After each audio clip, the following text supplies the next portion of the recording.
Peggy Knobloch was a 9-year-old girl living in Lichtenberg, Bavaria, Germany. Since her mother worked, Peggy used to walk alone from her school or would go with her friend to her house for the afternoon. On 7th May 2001, Peggy left her primary school to walk to her house. However, she never made it. Her mother reported her missing that evening when she could not find her. A massive search was launched for her immediately. Witnesses have reported to have seen her at around 1 p.m. just 50 yards from her house. Hundreds of police officers, along with army personnel, searched for her using helicopters, cadaver dogs, and volunteers, but no trace of her could be found. Initially, search was limited to Lichtenberg, but it was later expanded to Turkey and Czech Republic after thousands of tips indicated that Peggy may have been abducted and taken to another country. The police offered a reward of 55,000 Deutschmarks for any information regarding the case. But despite extensive searches and interviews, no trace of the young girl could be found. In February 2002, Ulvi Kulak, a local mentally disabled man, was interviewed in Peggy's disappearance. However, he had an alibi. Ulvi had been in the mental institution at the time after he was suspected of abusing a 7-year-old and several other children in 2000. Ulvi had brain damage and had a mental capacity of a 10-year-old. In October of that same year, Ulvi was questioned again, and this time he confessed to sexually assaulting Peggy on 3rd March 2001, 4 days before her disappearance.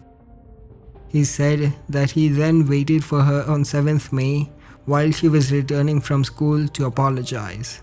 Peggy, however, told him that she was going to tell the police and started running away from him. He then claimed to have ran after her, caught up with her at the Lichtenberg Castle Square, and pushed her down the stairs. He then suffocated her to death. Police also intercepted a call he made to his father, where he tried to blame his father as he had helped him get rid of the body. His father was also arrested temporarily. However, Ulvi later withdrew his confession. Ulvi's parents and the lawyer were convinced that Ulvi's confession had been coerced. Ulvi had been interrogated for more than 40 hours and without an attorney present. His confession was also not recorded. Despite this, Ulvi was sentenced to life in prison for Peggy's disappearance in April 2004. He was later sent to a psychiatric hospital. Ulvi's family, media, and people in Lichtenberg, however, believed he was innocent. With the growing media and public pressure, Ulvi was able to get a retrial.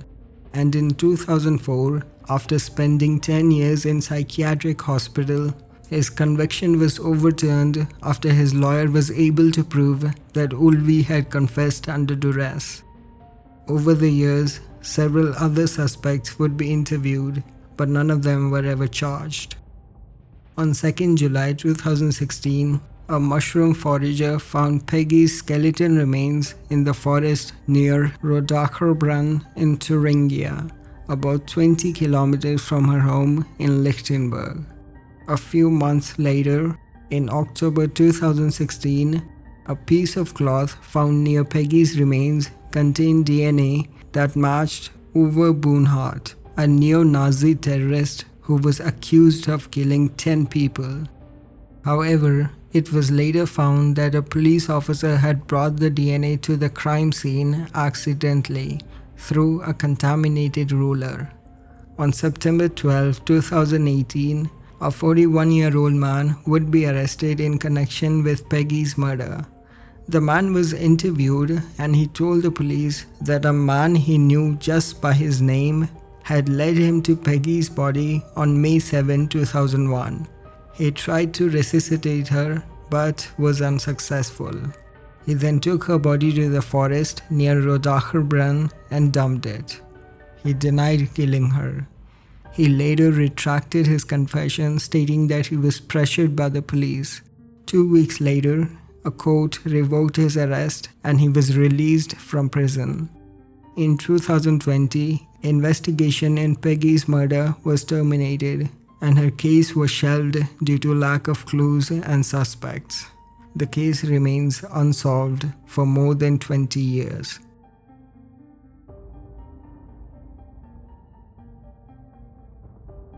Rebecca Reusch was a 15-year-old living with her parents in Berlin, Germany. Rebecca had 2 sisters, Jessica and Vivian, whom she was close with. Jessica was 27 years old and lived with her husband Florian and her 2-year-old daughter about 4 kilometers away from her parents' house. On 17th February 2019, Rebecca asked her parents if she could stay with Jessica and her niece at their house, as Jessica's husband, Florian, would be out on a company party for the night. Rebecca had previously spent time at her sister's house at least once a month, so her mother wasn't worried and agreed as long as Rebecca would wake up early and go to school the next morning. Rebecca and Jessica played games, ate pizza, and watched movies until midnight. At around midnight, Jessica went to sleep in her room while Rebecca slept on the couch in the living room. Jessica's husband, Florian, would return home from the party at around 5:45 a.m. At around 6 a.m., Jessica woke up and got ready for work. Jessica left her house with her daughter, whom she dropped at the daycare at around 7 a.m. Jessica says she did not look into the living room as Rebecca did not have school until 9:50 a.m. and she did not want to wake her up. At 7:15 a.m., Rebecca's mother called Rebecca to wake her up and to make sure she was not late for school. Now there are conflicting reports on the next piece of information, as some sources claim that her mother then called Jessica to tell her to wake Rebecca up, but since Jessica was already at work, her mother called Florian, who was at the house at the time. Florian told her that Rebecca had already left and that she was not in the house. While in other sources, it is claimed that Rebecca's mother called Florian at 8:25 a.m. and that's when he told her that Rebecca had left. Now the problem with the first timeline is that Rebecca did not have to go to school until 9:50 a.m. and it would have been too early for her to leave for school at 7:15 a.m. Moreover, authorities found that Rebecca's phone had last connected to the family's Wi-Fi router at around 7:40 a.m. So that would mean that Rebecca was still in the house when Rebecca's mother called Florian, and Florian lied to Rebecca's mother. Now what is confirmed is that Rebecca's mother did call Rebecca again at 8:25 a.m., but the call went to the voicemail. Her mother then sent her a WhatsApp message at around 8:42 a.m. The message was delivered, but Rebecca did not read it. That would mean that her phone was on and connected to the internet. Rebecca's mother at this point wasn't alarmed, thinking that there may have been something wrong with Rebecca's phone and that she probably was on her way to school. Later that day, Rebecca's mother received a phone call telling her that Rebecca hadn't shown up for school. It is at this point that Rebecca's parents became worried and reported her missing to the police. An extensive search for her was launched, while her family and friends distributed flyers throughout the area, but no trace of her could be found. Some people theorized that Rebecca may have run away. However, police and her family do not believe that, as she was well loved by her family and they were very close. There was no reason for her to run away. On 22 February 2019, the case was changed from missing investigation to a murder investigation. On 28 February 2019, Florian, Jessica's husband, would be arrested for contradictory statements he gave during his questioning. Florian had initially said that after he had returned from the party that morning, he immediately went to sleep. However, his phone records and the Wi-Fi data showed he was awake and browsing the internet. During a search of his car, police found strands of hair and fibers from a blanket that Rebecca used. That blanket was found to be missing from the house. However, this evidence was not credible, as Florian's car was often used by Jessica, and Rebecca had ridden it several times. A DNA analysis later showed that the hairs found in his car did not belong to Rebecca. The most incriminating evidence that police found was a CCTV footage from a speed cam that showed Florian's car heading towards Poland at about 10:45 a.m. on the morning Rebecca disappeared. His car was captured again on the same speed cam the next day at around 10:30 p.m. Police wondered if Florian was carrying Rebecca's body to dump it somewhere. However, Florian was released from custody due to lack of evidence. On 4th May 2019, Florian was again arrested, and this time he told investigators that he had driven to Poland on the day Rebecca disappeared to meet up with a drug dealer. He did not tell the police earlier because he was afraid he might get prosecuted. He said the second time he drove to Poland is because he had forgotten his wedding ring. The police did not believe him, as they wondered why Florian left at night to search for his wedding ring. They also speculated that it's possible that he lost his ring while trying to bury Rebecca's body. The police searched along the route that Florian took on the day Rebecca went missing, but they were not able to find anything. Florian was released shortly after due to lack of evidence. Rebecca's family do not believe Florian had anything to do with Rebecca's disappearance and have stayed by him. Rebecca's family later told the police about a person named Max. Reportedly, Rebecca and Max had met online, and Rebecca had asked her parents for permission to meet him a week before her disappearance, but her parents had refused. It was found that shortly after Rebecca went missing, Max deleted his Instagram account, which he used to communicate with Rebecca. It is unclear if the police followed this lead or if they were able to identify Max, as there is very little information available online. There have been no updates in the case since, and it remains open and unsolved.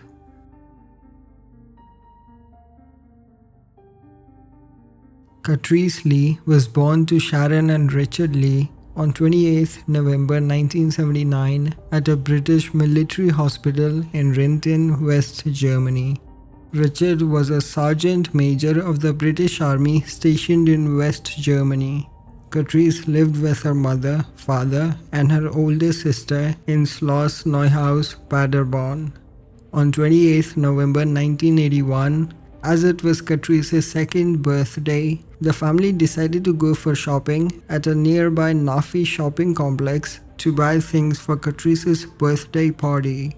Katrice's older sister had decided to stay at home, so Katrice, her mother, her father, and her aunt, who had come for the birthday party, went to the shopping complex, leaving the older sister at home with her uncle. Richard drove to the shopping complex and stayed in the car while Katrice, her mother, and her aunt went into the shopping complex. Since it was the last payday before Christmas, the shopping complex was extremely busy and crowded. Katrice was carried around by her mother, Sharon, as she did not want to ride in the shopping trolley. After shopping around a bit, Sharon put Katrice down at the checkout. Sharon then left for just a minute to get potato chips. When she returned, Katrice was nowhere to be seen. Katrice's aunt said she thought Katrice followed Sharon to the aisle and that they were together.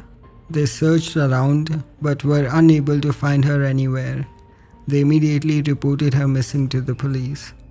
The Royal Military Police and the civilian police worked together to search for the missing girl. The RMP had jurisdiction but had to work with the civilian police as the Nafi building was in a German town. Both the military and the civilian police theorized that Katrice could have fallen into the nearby river Lippe and drowned. The river was subsequently drained and searched, but nothing was found. The German police also refused to go to the press. As a result, it would take 6 weeks before her disappearance was reported in the media. By that point, it was already too late. In a later interview, Katrice's father, Richard Lee, criticized the investigators for poor handling of the case. He said, "It took 6 weeks for the girls working on the checkout on the day that my daughter disappeared to be interviewed. And in one case, it took 20 years for one of those members of the staff to be interviewed." He also added, "It took 48 hours for the border control points to be informed that my 2-year-old daughter was missing. And it took 24 hours for the sniffer dogs to be brought into the NAFI to pick up a scent for Katrice."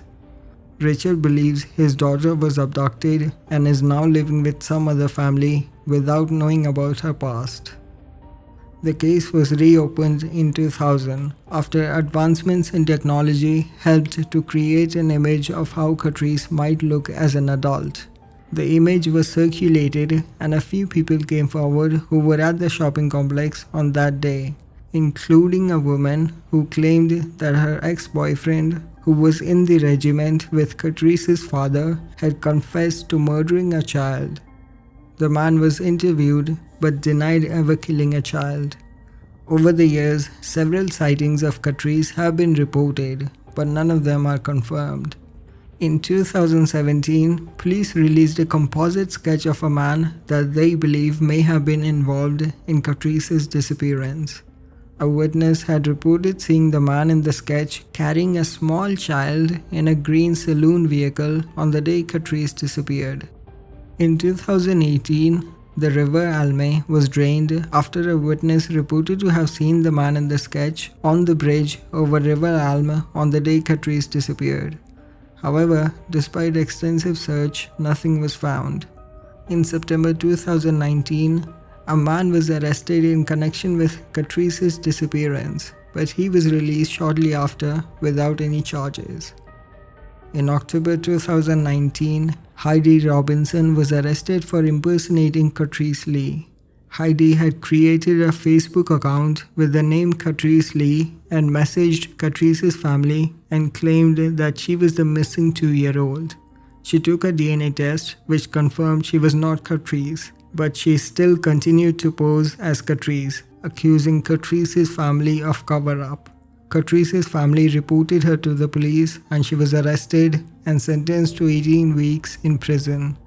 The judge said it was clear she was suffering from mental illness. He ordered her to have a mental health treatment for 12 months and carry out rehabilitation activity for 40 days. Katrice remains missing to this day.